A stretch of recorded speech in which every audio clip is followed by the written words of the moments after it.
বৈশাখ মাস মানেই বাবার মাস, আর বাবার মাসে বাবার মাথায় জল না ঢেলে থাকতে পারি, তাই তো চলে যাই সান্নেশ্বর তলায়, বুড়ো শিবতলায়। কিন্তু সান্নেশ্বর তলায় যাবার সময় আগে টোটোলা দাদাকে বলেছিলাম আমাদের বুড়ো শিব নৈহাটির তারকে দাঁড় করাতে। সেখানে বুড়ো শিবকে জল দিলাম, পুজো দিয়ে।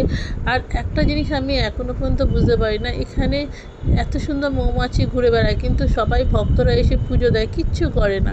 এটা হয়তো আমাদের বুড়ো শিব বাবার মহিমা। যাই হোক, ওখান থেকে হয়ে গেছে। এবার গঙ্গায় গিয়ে জুবিলি বীজটাও দেখে নিলাম, তাই আপনাদের একটু দেখিয়ে দিলাম। এবার চলে গেলাম সান্নেশ্বর শিব। যেতে গেলে কিছু না, আগে গঙ্গা নৌকা এপার ওপার করা যেত, আর এখন আমরা চুজো লঞ্চঘাট পার হয়ে ওখান থেকে টোটো ধরে চলে যাই সান্নেশ্বর শিব মন্দির। আমাদের লঞ্চ ভাড়া 8 টাকা, আর লঞ্চঘাট থেকে পার হয়ে টোটো করে সান্নেশ্বর মন্দির 15 টাকা করে ভাড়া। এবার টোটো করে আমরা এসে পড়েছি সান্নেশ্বর শিব মন্দিরের সামনে, জয় বাবা সান্নেশ্বর।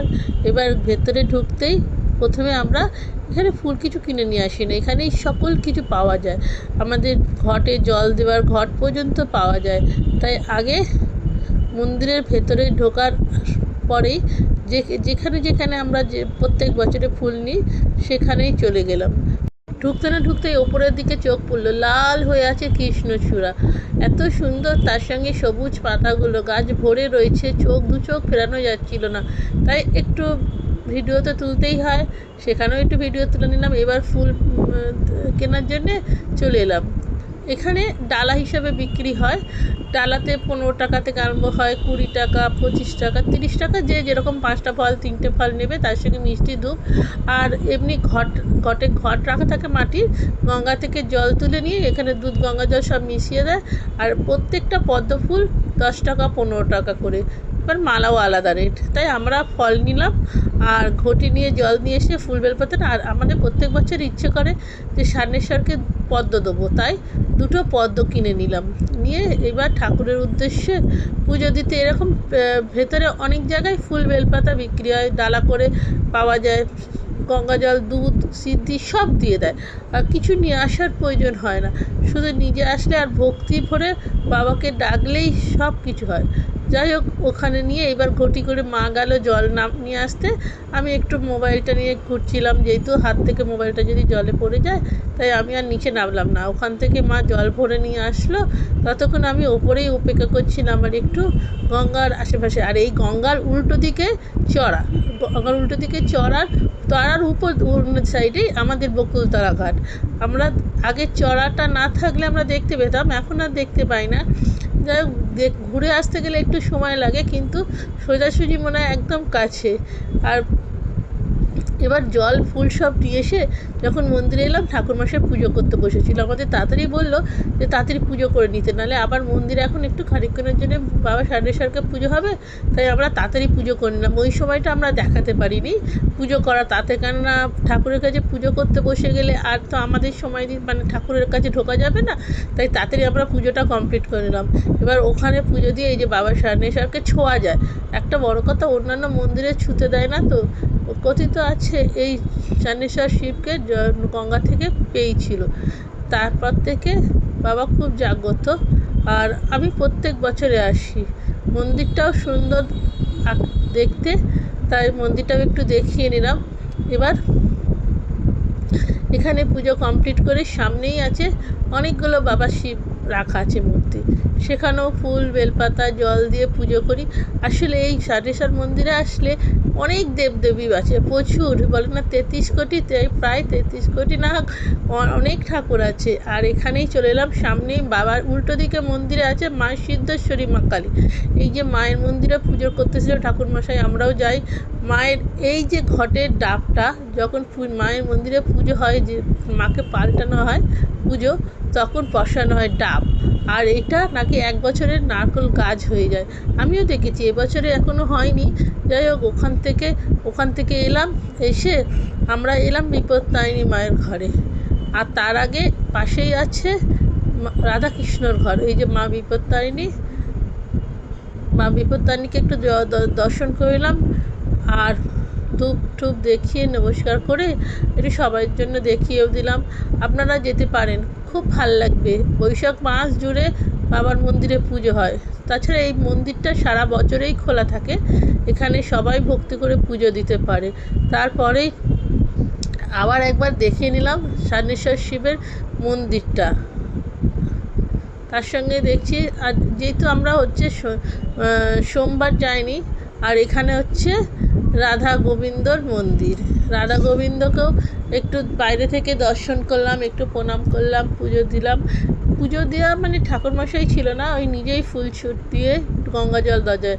আর এটা হচ্ছে মা ষষ্ঠী গাছ, এমন করে শিকড়টা রয়েছে, মায়ের পা হয়ে রয়েছে। এখানে নাকি সন্তানের মঙ্গল কামনায় মারা জল দেয়, মারা পুজো দেয়, ধূপ দেয়। তাই আমিও আমার সন্তানের মঙ্গল কামনায় পুজো দিলাম। দিয়ে আরও অনেক মন্দির ছিল সাইডে, আমি সব জল দিয়েছি, সব মন্দিরের ছবি তুলতে পারিনি, আসলে একটু পুজোও দিতে সময় লাগছিল, তাই জন্যে। আর এদিকে মেলা বসেছে, প্রচুর মেলা বসেছে, চুড়ি হার সবাই। এটা এই মাস জুড়ে, বৈশাখ মাস জুড়ে মেলা বসে, আচার থেকে, ঠাকুরের বাসন থেকে, এমনি বাসন থেকে, হরেক মাল, খেলনা, বাচ্চাদের কি না নেই।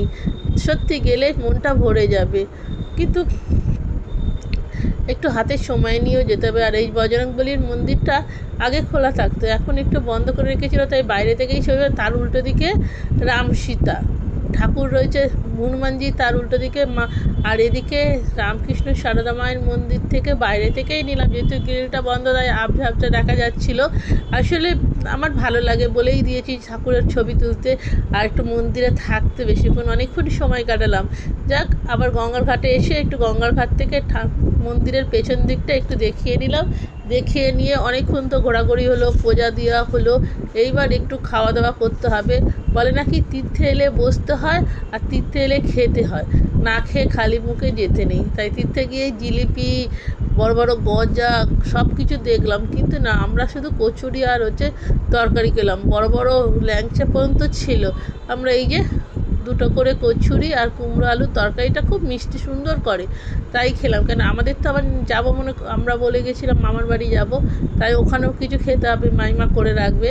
তাই অল্প একটু খেয়ে দে আমরা এবার, আরও কিছু দেখায়নি, কিন্তু হচ্ছে আমরা ওখানে যারা বসে থাকেন ভিক্ষা করতে, তাদের জন্য কিছু নিয়ে যাই আমরা সঙ্গে করে, সেগুলোও দিই। সেগুলো তুলিনি, দিতে গেলে কাজে লাগবে। এদিকে আচার ঠাচার কত রকম মেলা বসেছে, সত্যি মনটা ভরে যায়। আর বাচ্চা থাকলে তো নিয়ে যাবেন অতি অবশ্যই। যাই হোক, খাওয়া দাওয়া কমপ্লিট করে এবার একটু ঘোরাটোরা হলো, হয়ে এবার সব দেখা করে এবার আমি না একটু ঘুরতে ভালোবাসি, তাই আবার ডবল ডবল করে ঘুরছি আর ছবি তুলে যাচ্ছি। মা সমানে রেখে যাচ্ছে আয় আয় আয় আয় করে, কিন্তু আমাকে নিয়ে যেতে পারবে না। এদিকে হচ্ছে লোহার যত জিনিস সব বিক্রি হচ্ছে। আসলে মেলাটা দেখানোর জন্য একটু আপনাদের একটু তুলছিলাম ভিডিওগুলো, তাই চলে যান। এখনও বৈশাখ মাস আছে, বৈশাখ মাসে মেলাটা বেশিক্ষণ থাকে, আর এমনি সময় মন্দিরটা থাকে, কিন্তু অত মেলায় বসে না। তাই সারা দিনটা না হোক কয়েক ঘন্টা তো কাটিয়ে আসুন, আর কিছু হাতে করে নিয়ে যাওয়ার দরকার নেই, ফুল বেলপাতা সব পাওয়া যায়। তাই এই বাইরে থেকে যখন চলে যাব, সেই সময় মনে পড়লো আরে জগন্নাথ মন্দিরটা তো দেখতে ভুলে গেছি, সেই জন্য আবার সেই জগন্নাথ মন্দিরে চলে পড়লাম। গিয়ে এখান থেকে বাইরে থেকে জগন্নাথ মন্দিরকে জগন্নাথজিকে দর্শন করলাম, আপনাদের জন্য ছবি তুলে নিলাম। নিয়ে এবার জয় জগন্নাথ, জয় জগন্নাথ বলে এবার ফেরার পথে, না এখন ফিরবো না, এখন তো আমি যাব আমার মামার বাড়ি, অনেক দিন যাইনি। এবার সব ঘুরে ঠুরে আবার বিকেলবেলায় যখন আসছি, মা গঙ্গাকে প্রণাম করে, মা গঙ্গাকে দর্শন করে হাওয়া খেতে খেতে বাড়ি চলে আসলাম। আমার ভিডিওটা যে যেখান থেকে দেখছেন সকলকেই স্বাগত আমার পেজে। ভালো লাগলে আমার সঙ্গে থাকবেন। টাটা।